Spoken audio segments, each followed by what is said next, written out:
Known for its speed, power, kicks, and acrobatic techniques, Taekwondo has become one of the most popular martial arts, especially in competition.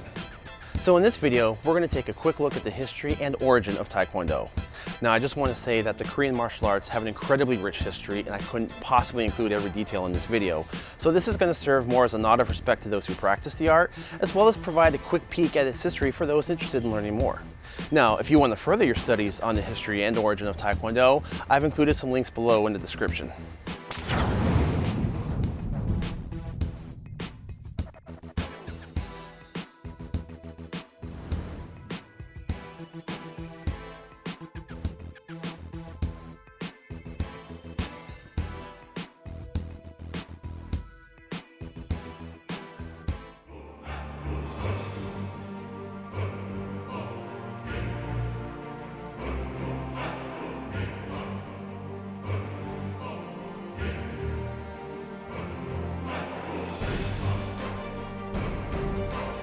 Taking a look back at early history, Korea was originally divided into 3 kingdoms, one in the north and 2 in the south, which took up the entire Korean peninsula and also part of what is China and Russia today.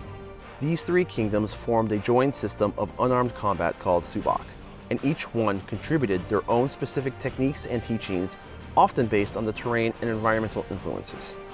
Subak flourished both in military training as well as culturally, becoming a very popular sport and form of entertainment. It is even said that the king practiced the art. Subak faded with the fall of the kingdoms and the rise of the Joseon dynasty.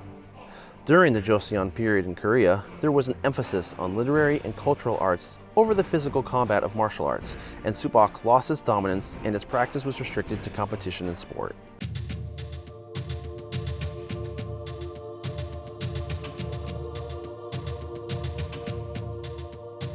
At some point during the Joseon dynasty, the art of taekkyeon emerged. Now, there is a little bit of historical debate as to whether taekkyeon was a new art or simply subak under a different name.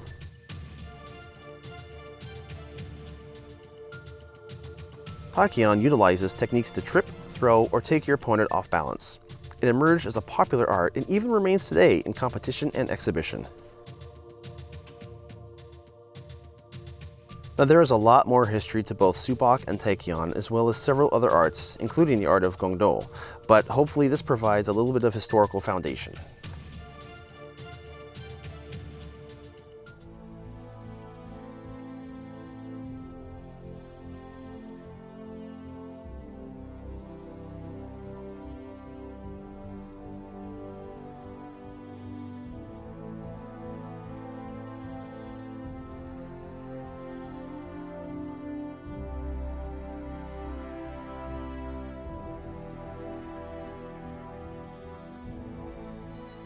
In 1914, a man by the name of Hwang Ki was born and found a passion in the martial arts.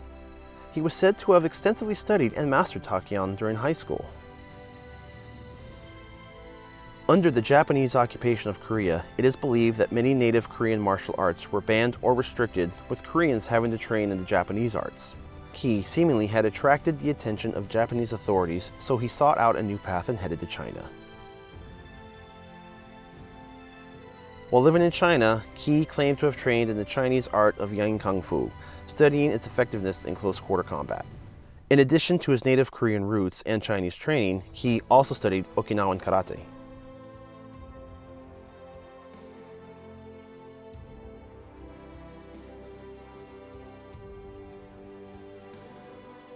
When the Japanese occupation fell at the end of World War II, Ki returned to Korea and became one of 5 founders of a new martial arts system.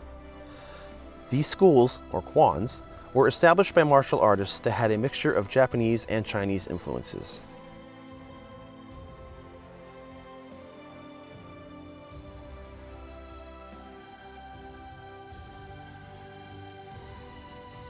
At the end of the Korean War, 4 more schools joined, and together they make up the original 9 kwons and created the foundation of Tangsudo.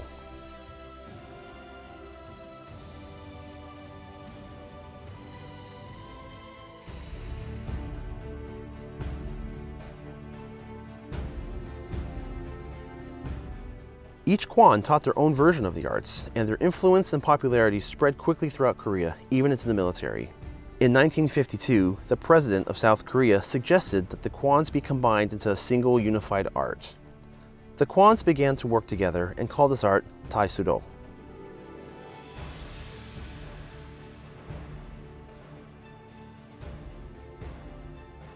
Ki continued to develop his own teachings, and his art of Mudakwon Tangsudo went on to become one of the most dominant versions of the art. During the formation of this unified art, General Choi Hong-hai, and also one of the founding kwons, suggested the name Taekwondo.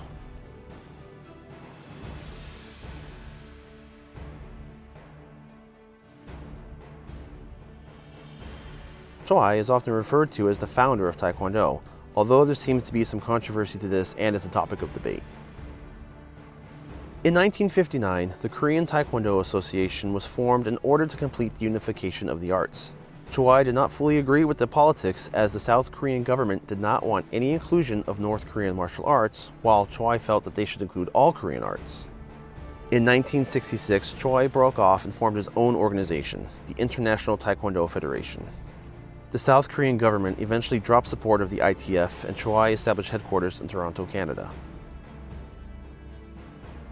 In 1973, the South Korean Ministry of Culture, Sports and Tourism established taekkyeon, the official World Taekwondo Academy. Together with the KTA, they formed the World Taekwondo Federation in an effort to promote the art as an international sport.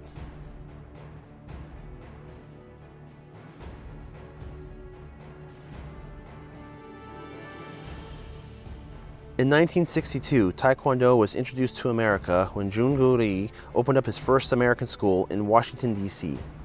He is often recognized as the father of American Taekwondo.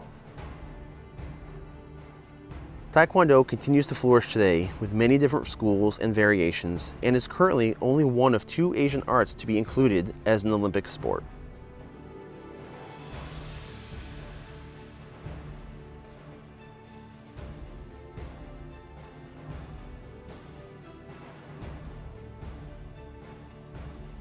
So that is the abridged version of the history and origin of Taekwondo.